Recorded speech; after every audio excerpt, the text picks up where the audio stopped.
Hello, welcome to our channel. आज हम पढ़ेंगे chapter 9 forest and wild life resources, जो कि ज्योग्राफी से है। पर चैप्टर स्टार्ट करने से पहले मैं आपको बता दूं कि आपके बोर्ड एग्जाम जब तक खत्म नहीं हो जाते, हम तब तक आपके लिए वीडियोस लेकर आएंगे। One shot revision, IMP question, Gala paper solution. तो इसलिए आप हमारे चैनल को जरूर सब्सक्राइब कीजिए ताकि आपको सारे अपडेट्स मिलते रहे। चलिए स्टार्ट करते हैं chapter 9 forest and wild life resources.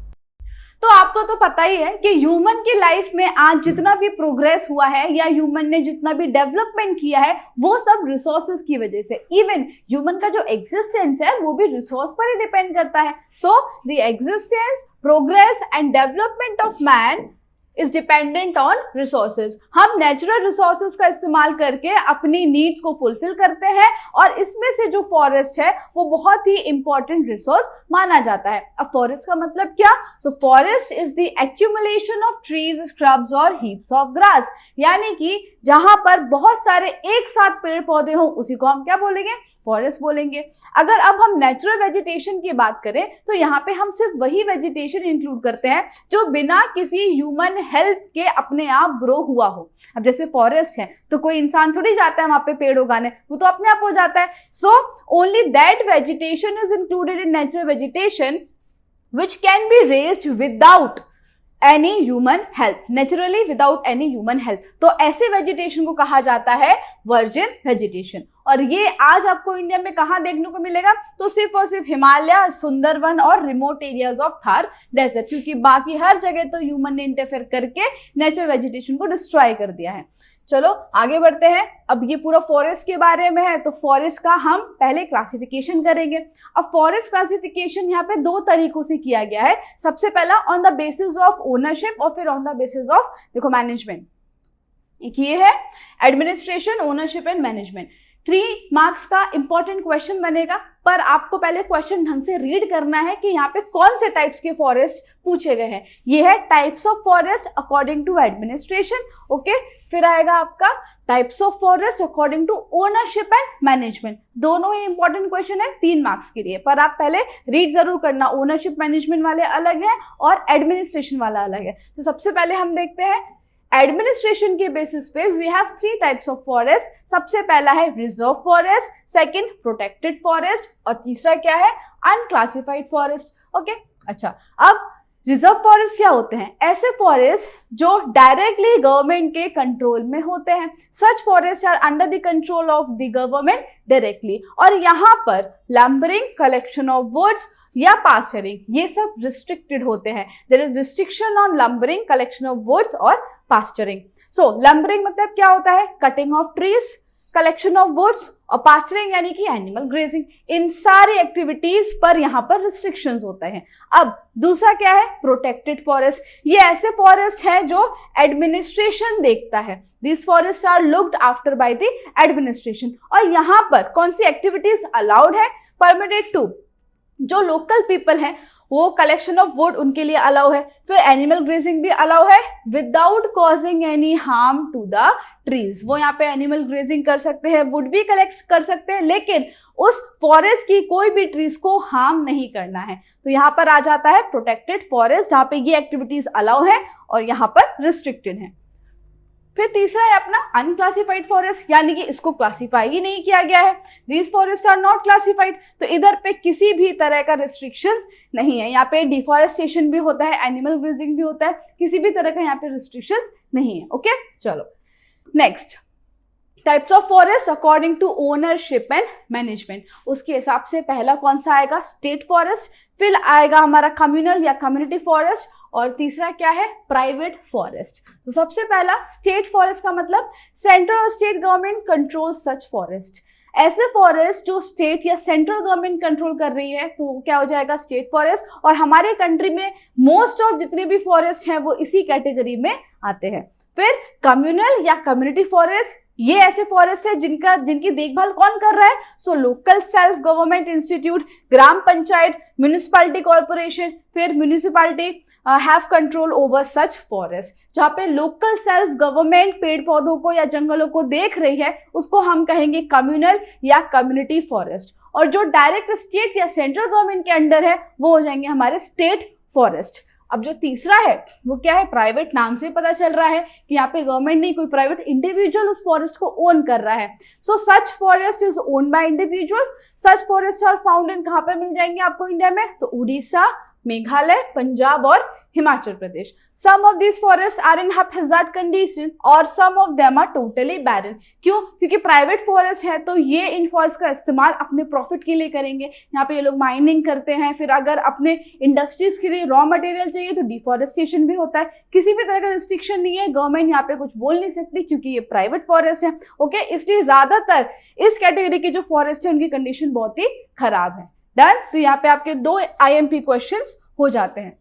Now deforestation क्या मतलब होता है? Destruction of forest. This is not a problem of a country, सिर्फ इंडिया का प्रॉब्लम नहीं है, ये पूरे वर्ल्ड में दिक्कत चल रही है डिफॉरेस्टेशन की। ह्यूमन नीड्स को पूरा करते करते डेवलपमेंट के नाम पर जो नेचर को नुकसान पहुंच रहा है, that is deforestation. It can be said that it is the result of progress of man. Man जितना आगे बढ़ता जा रहा है उतना ही नेचर को डिस्ट्रॉय कर रहा है। ठीक है, फॉरेस्ट को कट करके पूरा वहां पे बिल्डिंग खड़ी कर देना, this is deforestation. Trees are destroyed naturally, however it is negligible compare to the loss inflicted by human interference. यहाँ पे ये बोल रहे हैं कि जो ट्रीज हैं वो नेचुरली भी डिस्ट्रॉय हो जाती है, लेकिन इसका जो रेशियो है इन कंपेयर टू ह्यूमन बहुत ही कम है। यानी कि ह्यूमन की वजह से जो पेड़ पौधों को नुकसान होता है वो कई गुना ज्यादा है एज कंपेयर टू नेचुरली जो उनको नुकसान होता है। Okay, so impact of deforestation. अब डिफॉरेस्टेशन का असर एनवायरमेंट में क्या पड़ता है?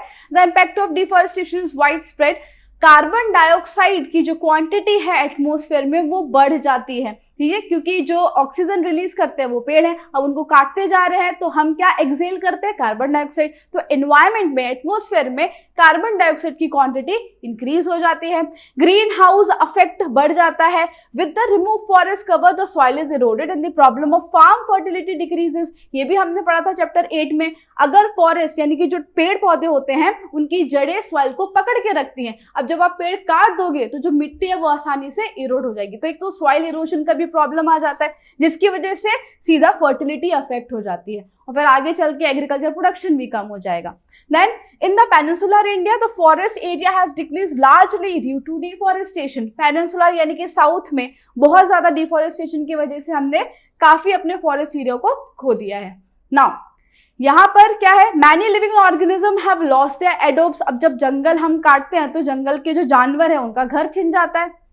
As a result, wild animals approach urban settlements in search of food and water. अब जंगल चला गया तो वो खाने और पीने के लिए कहीं तो आएंगे, तो जो वाइल्ड एनिमल्स हैं वो ह्यूमन सेटलमेंट में आ जाते हैं।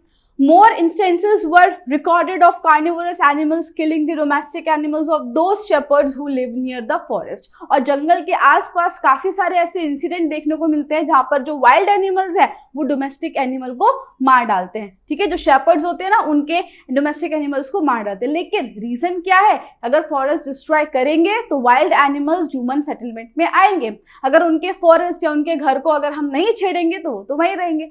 अब यहाँ पर मैंने आपको एक रीसेंट एग्जाम्पल दिया है, अगर आपने न्यूज में सुना हो तो। ये क्या है? Hyderabad university deforestation case. हुआ क्या था? Recent news regarding deforestation in India includes a controversial project at the University of Hyderabad where 400 acres of forest land was slated for auction for IT park development. देखो, Hyderabad university के पास 400 एकड़ की जमीन थी जिसमें पूरा जंगल था। अब इनको यहाँ पर IT पार्क बनाना है, इसके लिए इनको ये जमीन ऑक्शन करनी थी। तो उन्होंने क्या किया? यहाँ पर पेड़ काटने चालू किए। तो 3 दिन के अंदर 40,000 ट्रीज को इन्होंने कट कर दिया। अब फिर बाद में सोशल मीडिया में वीडियोस वायरल होते हैं कि इतना डिफॉरेस्टेशन करने के बाद यहाँ पे जो जंगली जानवर उनकी रोने की आवाज आ रही है ना, खासकर पीकॉक की रोने की आवाज आई थी। फिर बहुत ही ज्यादा डिस्टर्ब हो गई थी वाइल्ड लाइफ यहाँ पर। अब ये वीडियो बहुत वायरल हुए, तब जाके जो सुप्रीम कोर्ट है उन्होंने इस डिफॉरेस्टेशन पर स्टे लगाया और तेलंगाना गवर्नमेंट को बोला कि ये जितना भी आपने डिस्ट्रक्शन किया है उसका पूरा रिस्टोरेशन प्लान हमको चाहिए। तो यहाँ पे लाइव एग्जांपल है कि डिफॉरेस्टेशन का इम्पैक्ट कितना ज्यादा एनवायरनमेंट में और वाइल्ड लाइफ में पड़ता है। ओके, चलो then remedies for forest conservation, अब हम फॉरेस्ट को बचा कैसे सकते हैं। Research should be carried out to find the option of wood, this will reduce the usage of wood and it will save the forest. देखो wood का इस्तेमाल ज्यादातर एज अ फ्यूल होता है, जिससे पेड़ पौधे भी काटने पड़ते हैं तभी जाके लकड़ी मिलेगी, और दूसरा पॉल्यूशन भी होता है। तो अगर वुड का कोई ऑल्टरनेटिव आ जाएगा तो वुड का इस्तेमाल कम हो जाएगा और पेड़ भी बच जाएंगे, फॉरेस्ट भी सेव हो जाएगा। Wherever the trees are to be cut, inevitably for the development of work or for necessity, new trees of the same species should be grown. Inevitably के मतलब क्या होता है? Unavoidable.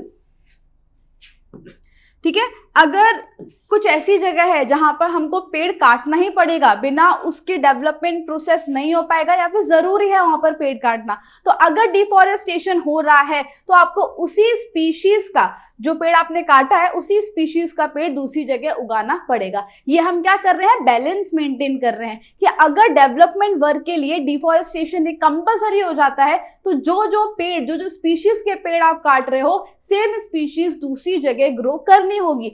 This should be total ban for cutting the trees which are not grown fully, और जो छोटे छोटे पेड़ पौधे होते हैं उस पर तो कंप्लीट बैन लगा देना चाहिए कि उसको कट नहीं कर सकते at any cost. Now those industry which receive their raw materials from the forest should be compelled for afforestation for future needs. Under the name of ecotourism, the forest cover should not be damaged and should be strictly controlled. वो industry जिनका पूरा raw material forest से आता है तो उनको compulsory कर देना है कि देखो फॉरेस्ट से मटेरियल आ रहा है, यानी कि वो डिफॉरेस्टेशन तो कर रहे हैं, तो उनको एफॉरेस्टेशन भी करना पड़ेगा, यानी कि जितने पेड़ वो काटेंगे सामने उनको उतने ही पेड़ उगाने भी पड़ेंगे।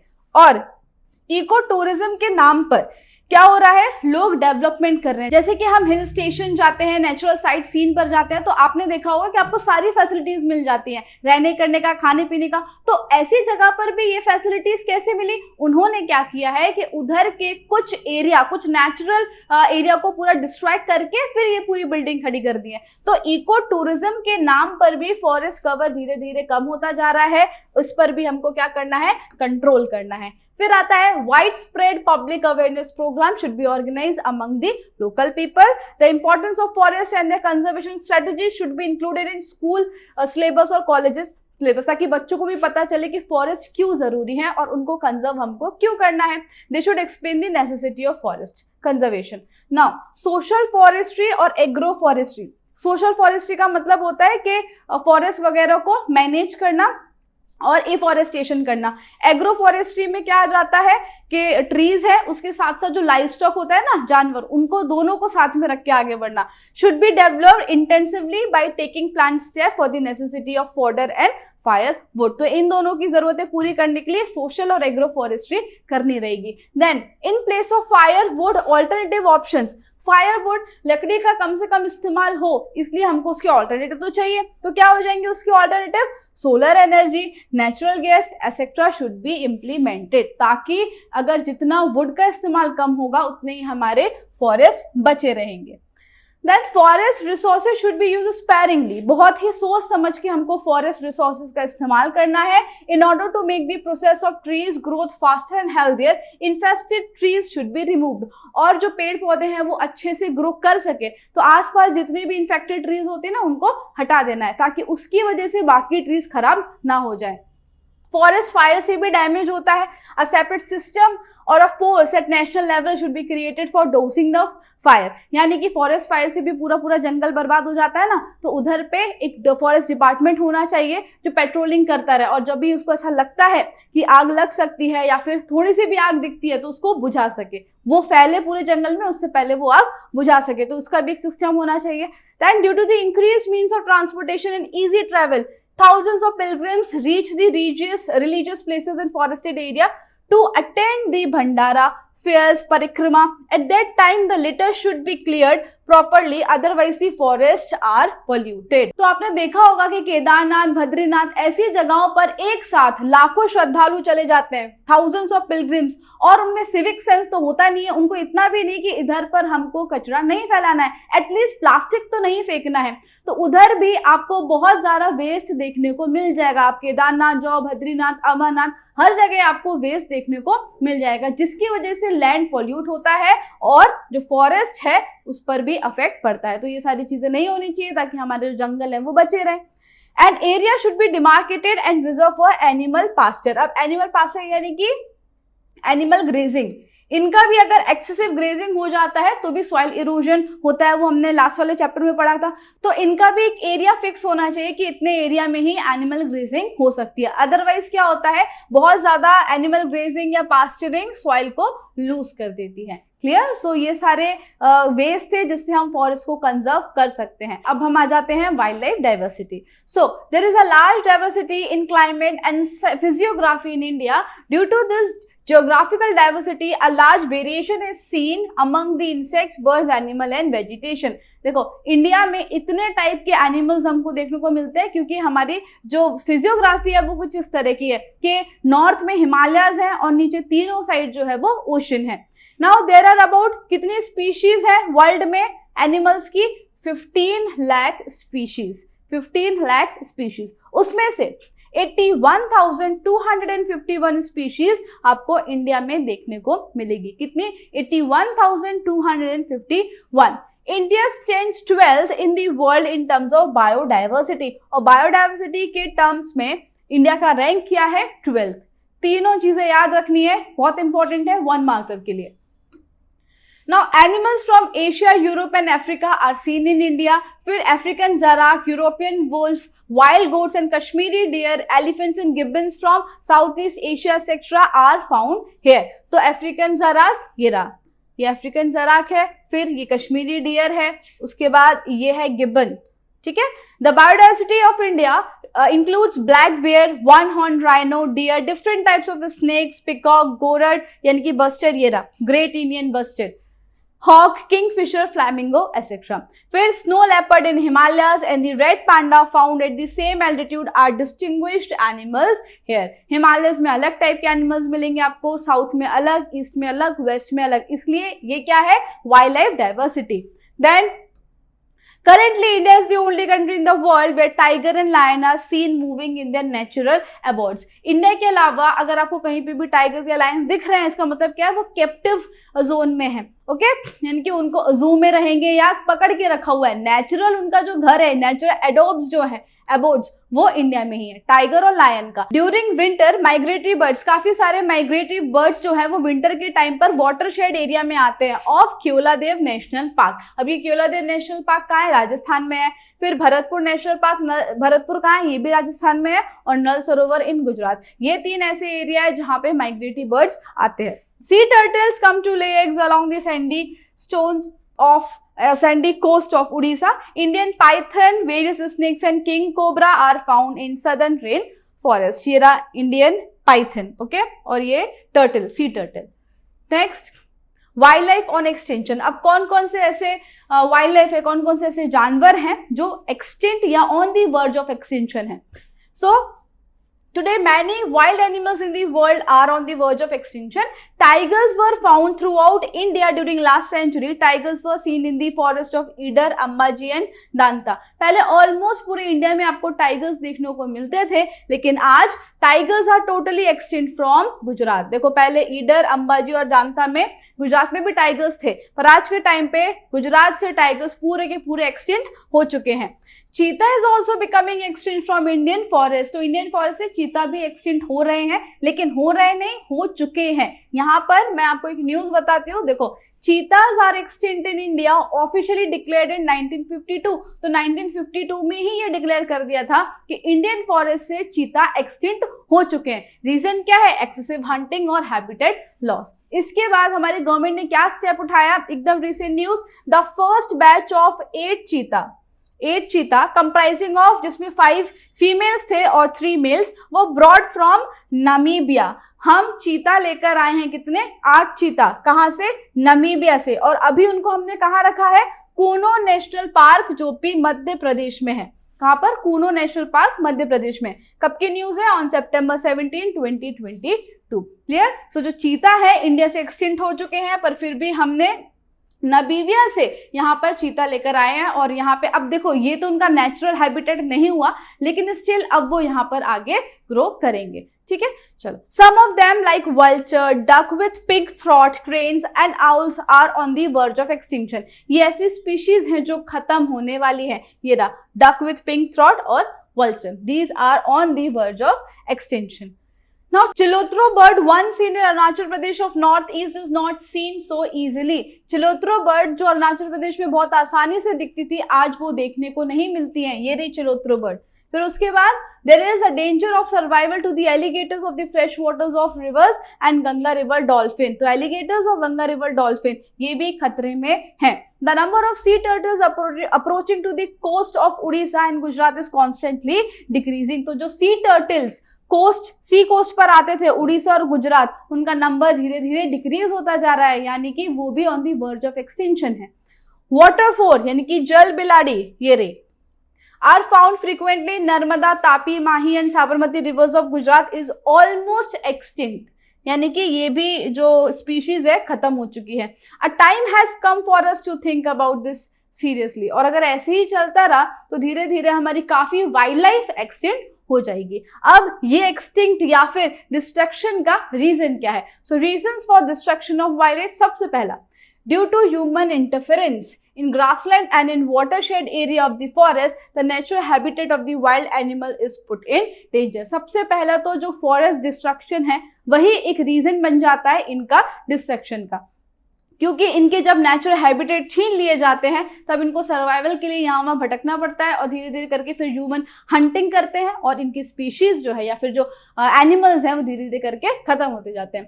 Destruction of forest is the main reason responsible for natural imbalance. Its final impact is the reduction of number of wild animals. और जितने फॉरेस्ट कवर कम होगा उतने ही जानवर में डिक्रीज देखने को भी मिलेगा, वाइल्ड लाइफ भी धीरे धीरे कम होती जाएगी।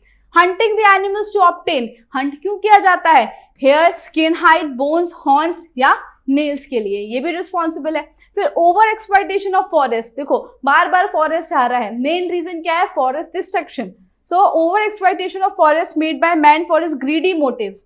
अपने लालच के लिए जब हम नेचर को डिस्ट्रॉय करते हैं उसकी वजह से एनिमल्स को सफर करना पड़ता है, जैसे कि रोड बनाना हो गया, मल्टीपर्पज प्रोजेक्ट बनाने हैं, माइनिंग करनी है, expansion of new settlements, cities, शहर को एक्सपांड करते जा रहे हैं। ये सब रीजंस की वजह से जो वाइल्ड एनिमल्स हैं उनके घर छिन जाते हैं और वो डिस्प्लेस हो जाते हैं।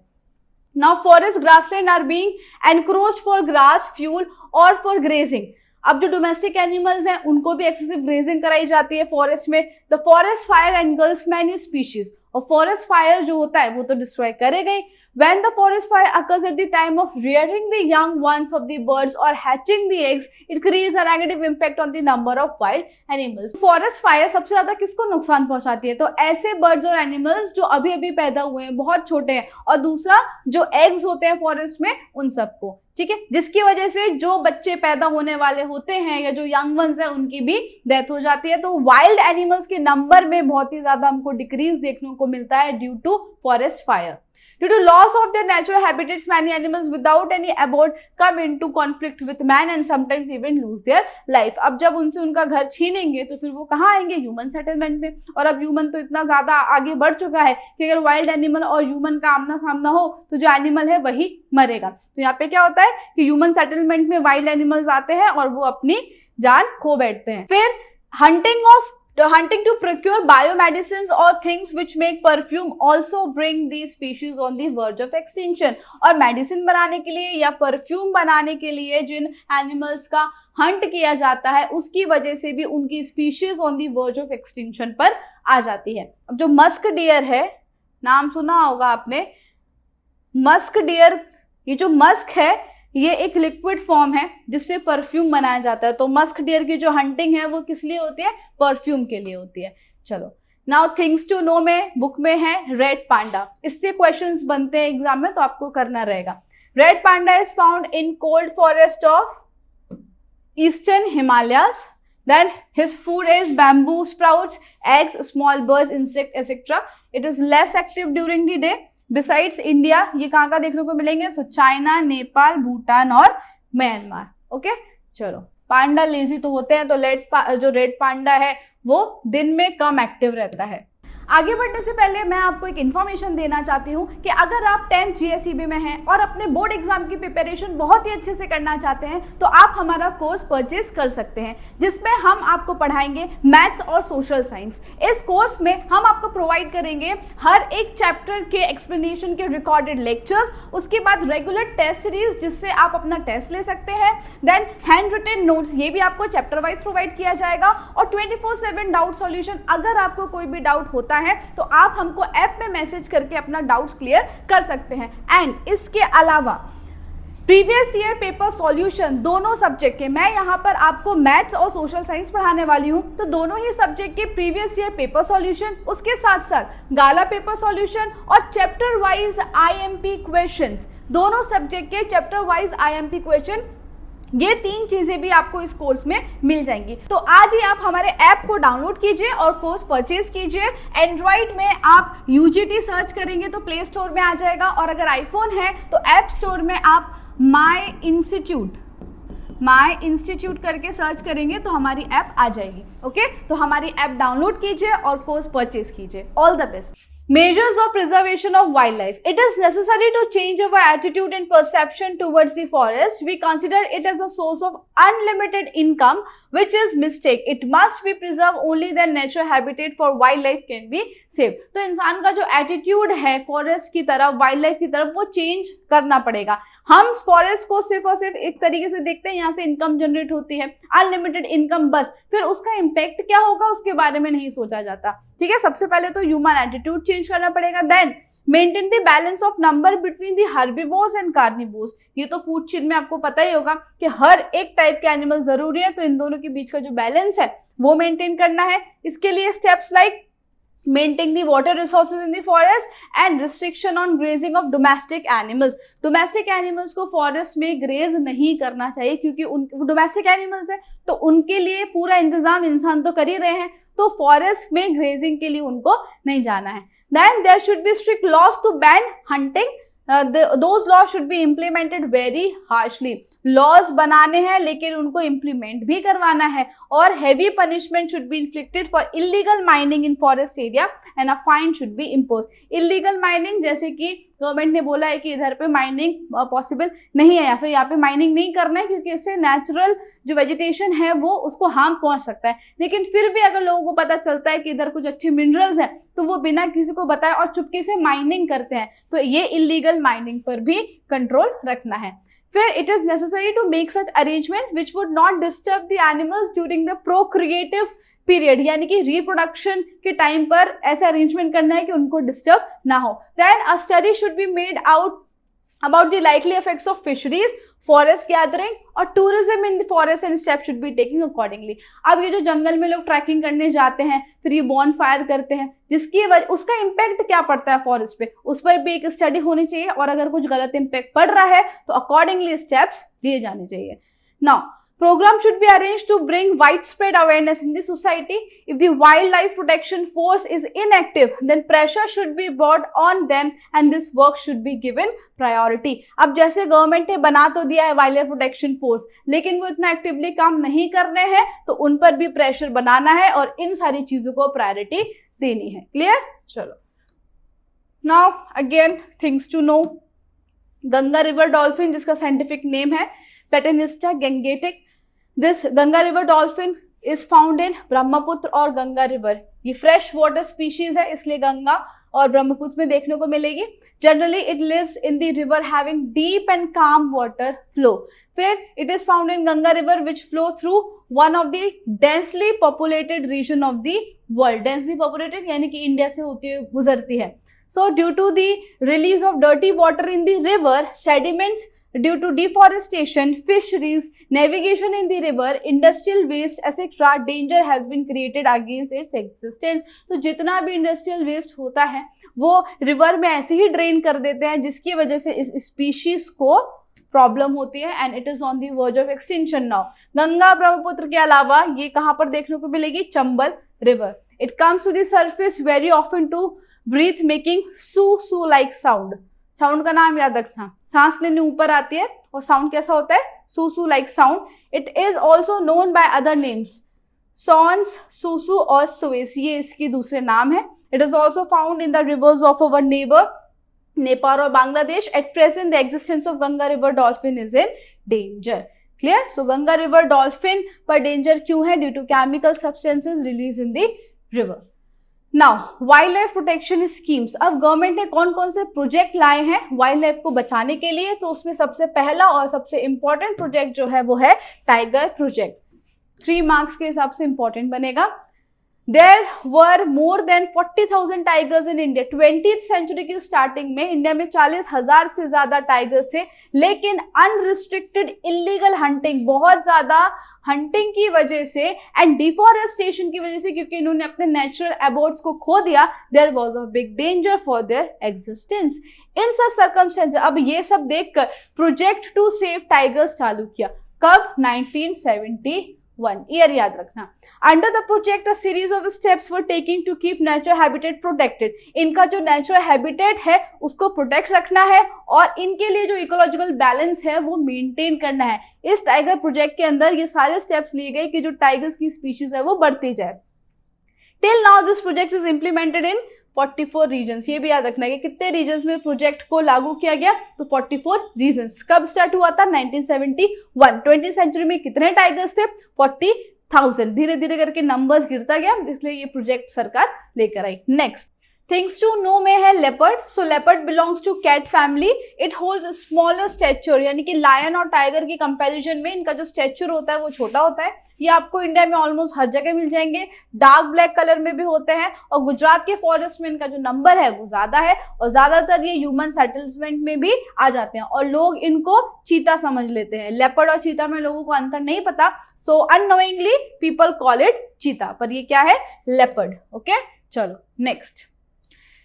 नाउ चीता, देखो चीता और लेपर्ड में जो इनके ब्लैक डॉट्स है ना वो अलग होते हैं, जिससे इनको डिस्टिंग्विश किया जाता है। चीता is totally extinct from the forest of India. Today it is found in Africa. तो जो नमीबिया है वो अफ्रीका में ही है, जहां से हम चीता लेकर आए हैं। नेचुरल हैबिटेट में आपको अफ्रीका में ही चीता मिलेंगे, और अगर इसके अलावा किसी भी कंट्री में आपको चीता दिख रहे हैं, इसका मतलब क्या है? वो कैप्टिव स्टेट में है, यानी कि जू में है।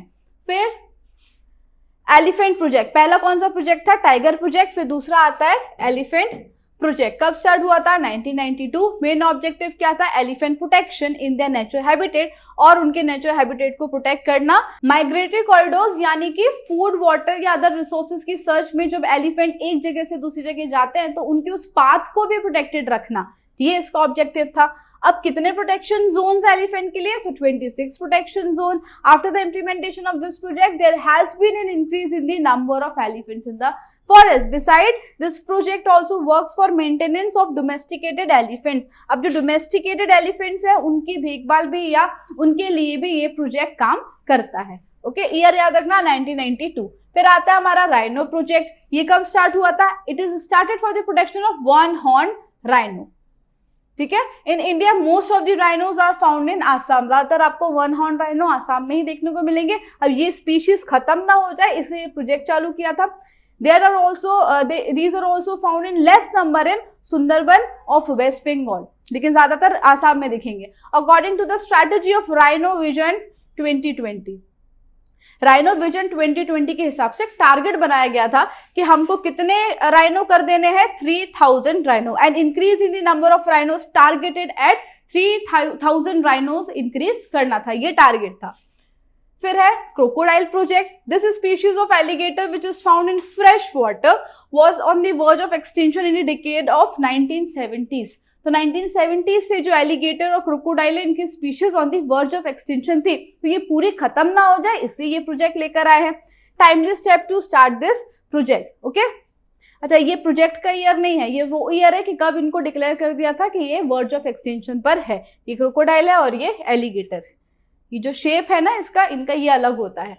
फिर vulture, cleanliness worker of nature, ये कहा जाता है इसको, 1 मार्क में याद रखना। Who is the cleanliness worker of nature? तो वल्चर। उसका रीजन क्या है? क्योंकि वो डेड प्लांट्स और एनिमल्स, डेड एनिमल्स खाता है। There are 9 sub species of vulture in India. Due to unusual decrease in its number this project was started in 2004। और धीरे धीरे करके काफी ज्यादा वल्चर की स्पीशीज में डिक्रीज दिख रहा था, तो गवर्नमेंट ने 2004 में स्टार्ट किया vulture project. Now, snow leopard project, this species which is found at an altitude of about 3000 meters in Himalayas lives in snow only. सिर्फ आपको हिमालयाज में स्नो में देखने को मिलेंगे.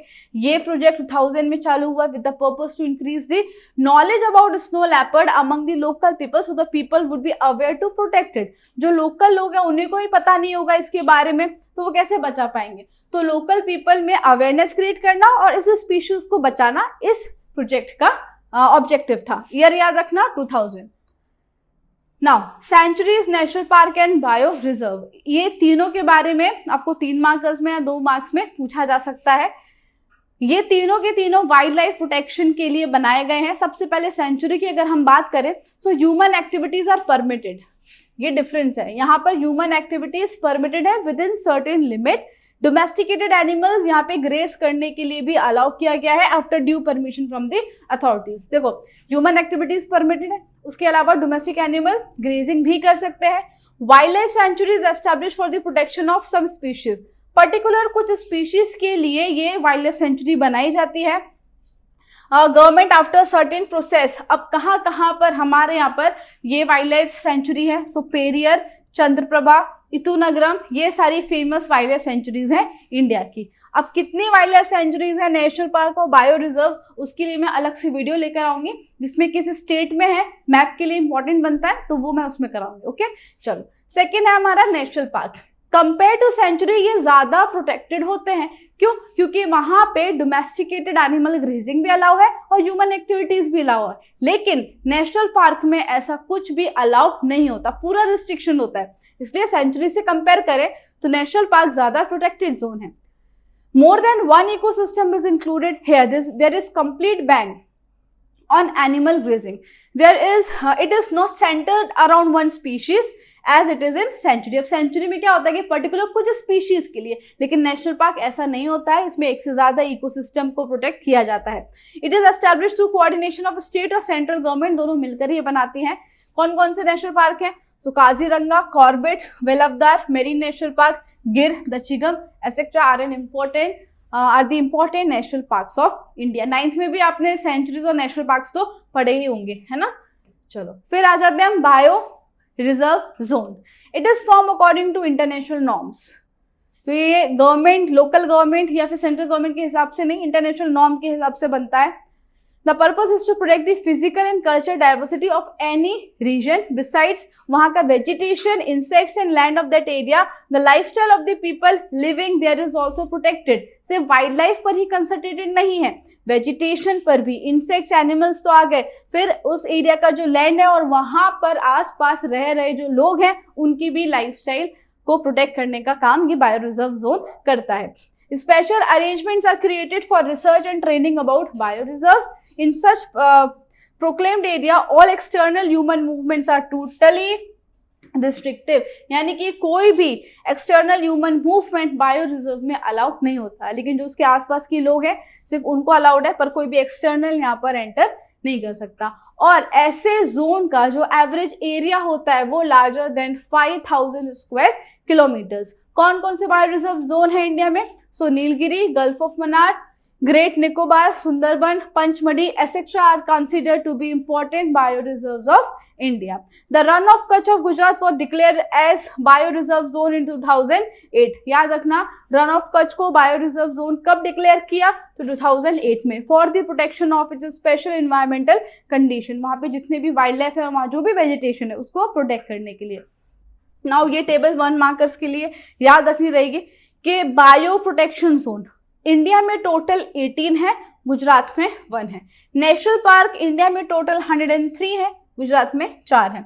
सेंचुरी इंडिया में 531 है और गुजरात में है 23. ओके चलो. Now developmental process is inevitable, यानी कि डेवलपमेंट को हम अवॉइड तो कर नहीं सकते, लेकिन it is necessary that we keep in mind its ill effect on the entire life system while planning. तो जब डेवलपमेंट हो रहा है उसकी वजह से जो डिस्ट्रक्शन हो रहा है इन्वायरमेंट पे, तो उसका अफेक्ट भी हमको ध्यान में रखना चाहिए. Whenever one species is completely destroyed or is in danger, the results of the disturbance in the food chain are far reaching. अगर कोई एक स्पीश पूरी डिस्ट्रॉय हो जाती है, एक्सटिंक्ट हो जाती है, या कुछ स्पीशीज अगर on the verge of extension पर है, तो इससे जो फूड चेन है वो पूरी डिस्टर्ब हो जाती है, और ये जो भुगतान है वो हम कर नहीं सकते. Okay, now in food chain every insect has a specific role. If a life is lost the entire structure experiences disturbance. तो छोटे में साइंस में भी पढ़ा होगा कि फूड चेन में हर एक जो जानवर है उसका अपना अपना रोल होता है. अगर उसमें से कोई भी चला गया तो पूरी फूड चेन डिस्टर्ब हो जाएगी. Okay, if one species is removed, the natural systems break down. These effects reach man very late, hence we are not aware of it. अब इसका जो असर है वो हमको तुरंत देखने को नहीं मिलता, इसलिए हम इस पर इतना ध्यान नहीं देते, लेकिन इन फ्यूचर ये सारी चीजें अफेक्ट जरूर करेंगे. Those environmental dangers which we are following are the result of carelessness developed before decades. तो आज जो भी एनवायरमेंटल डेंजर है जो हम फेस कर रहे हैं वो किसका रिजल्ट है? ह्यूमन डेवलपमेंट का, जो काफी साल पहले हुआ. Now if we have a plan development there will not be any such problem. Development अगर प्लान करके किया जाए, लेकिन क्या होता है कि प्रेजेंट ही देखा जाता है, फ्यूचर नहीं देखते. आज प्रॉफिट होगा तो उसके नाम पर सारा डेवलपमेंट हो गया, भले उससे एनवायरमेंट को नुकसान पहुंच रहा है, लेकिन इसका जो असर है वो हमको फ्यूचर में देखने को मिलेगा. Friendly approach with in the environment is the need of the present day. यानी कि ऐसा डेवलपमेंट जो एनवायरमेंट फ्रेंडली हो, ये हमको आज के जमाने में चाहिए. ओके, नाउ लास्ट में दो स्पीशीज और यहाँ पर है. हेनोतारो, ये this animal lives in the arid and semi arid regions having alkaline forest and grassland desert. देखो ज्यादा डेजर्ट में देखने को मिलता है. क्या नाम है? हेनोतारो. It lives in the greater and smaller run of Kutch of Gujarat, फिर बन्नी and Narayan Sarovar centuries. It can be identified as it's slightly taller than fox. Fox से थोड़ा लंबा होता है, has fleshy round mouth and has big ears. Chubby होता है थोड़ा इसका जो फेस है वो, और big ears. It hunts smaller birds and animals. Its existence can be known by its footprints. और ये कहाँ पर है? वो उसकी footprint से जाना जा सकता है. हेनोतारो. And then in last we have डुगैंग. ये जो डुगैंग है ये क्या है? ये एक एक्वेटिक एनिमल है, इसको सीकाओ भी बोलते हैं. It is seen in very small numbers along the western coast of India. It is also found along the sea coast of eastern Africa, Southeast Asia sea coast and northern coast of Australia. Sea grass and vegetation is the main food, but sometimes it also eat aquatic animals. वैसे यानी कि ये omnivorous हो गई है ना, sea grass और vegetation भी, और कभी कभी एक्वेटिक एनिमल भी खा लेता है, तो फिर ये हो गया omnivorous. It is widely hunted for its meat and fat. किस लिए हंट किया जाता है? मीट और फैट के लिए. Earlier it was found frequently along Gujarat coast. यानी कि गुजरात कोस्ट में ये काफी देखने को मिलता था डुगैंग, स्पेशली अलॉन्ग द सौराष्ट्र. लेकिन आज ये बहुत ही रेयरली देखने को मिलता है. यानी कि ये जो स्पीशीज है ये भी कैसी होगी? On the verge of extinction. Okay, तो यहाँ पर हमारा चैप्टर 9 खत्म होता है. आई होप आपको समझ में आया होगा, और अगर आपको वीडियो पसंद आया हो, do like share and subscribe our channel. Thank you.